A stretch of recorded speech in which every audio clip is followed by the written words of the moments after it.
ಈಗ ಕಾಶಿ ಯಾತ್ರೆ ಶಾಸ್ತ್ರ. ನಿಮ್ಮ ಅಳಿಯ ಕಾಶಿ ಯಾತ್ರೆಗೆ ಹೋಗ್ತೀನಿ ಅಂತ ಇದ್ದಾರೆ. ನೀವು ಅದನ್ನು ತಡೆದು ಕಾಲು ತೊಳೆದು ನಮ್ಮ ಮಗಳನ್ನ ಮದುವೆಯಾಗಿ ಅಂತ ಕೇಳ್ಕೋಬೇಕು. ಸರಿ ವೆಂಕಟೇಶ್ ಅವರೇ, ಪುರೋಹಿತರು ಹೇಳ್ತಾ ಇರೋದು ನಿಮಗೆ ಕೇಳಿಸ್ತಾ ಇಲ್ವಾ? ಕೇಳಿಸ್ತು ತೊಳಿತಾರೆ. ಪುರೋಹಿತರೆ ಯಾವ್ದಾದ್ರು ಮಂತ್ರ ಹೇಳಿ ಎಷ್ಟೋ ತೊಳೆದು ಬಿಡ್ತಾರೆ. ತಗೊಳ್ಳಿ, ಕಾಲು ತೊಳಿರಿ. ತಗೊಳ್ಳಿಪ್ಪ. ಓಂ ನಮೋ ಮೂರ್ತಯೇ ಸಹಸ್ರಪಾದಾಕ್ಷಿ ಶಿರೋರುಬಾಹುವೆ ಸಹಸ್ರನಾಮ್ನೇ ಪುರುಷಾಯ ಶಾಶ್ವತೆ. ಶಾಂತವಾಗಿದೆ ಪುರೋಹಿತೆ, ಇಟ್ಕೊಂಡಿದೆ.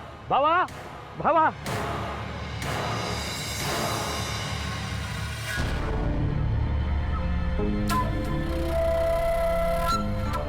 ಬಾವಾ ಆಗಿದ್ದಾಗೋಯ್ತು. ಕೊನೆ ಗಳಿಗೆಲೆ ಯಾಕೆ ಕಿರಿಕು? ಮದನ್ ಅವ್ರ ಕಾಲು ತೊಳೆದು ಮದುವೆ ಮಾಡ್ಕೊಳಪ್ಪ ಅಂತ ಕೇಳ್ಕೊಳ್ಳಿ.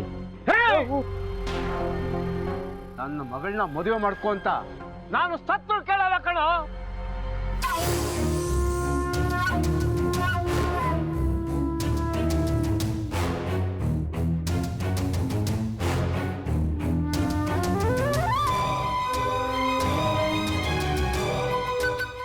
ರೇ ಪುರೋಹಿತರೆ, ಇನ್ನು ಯಾವ ಶಾಸ್ತ್ರಗಳು ಬೇಡ. ತಾಳಿ ಕಟ್ಟೋದು, ಸಪ್ತಪದಿ ತುಳಿಸೋದು ಎರಡೇ ಸಾಕು. ಬನ್ನಿ. ಹೇಗಾಗುತ್ತೆ? ಎಲ್ಲ ಆಗುತ್ತೆ, ಬನ್ರಿ.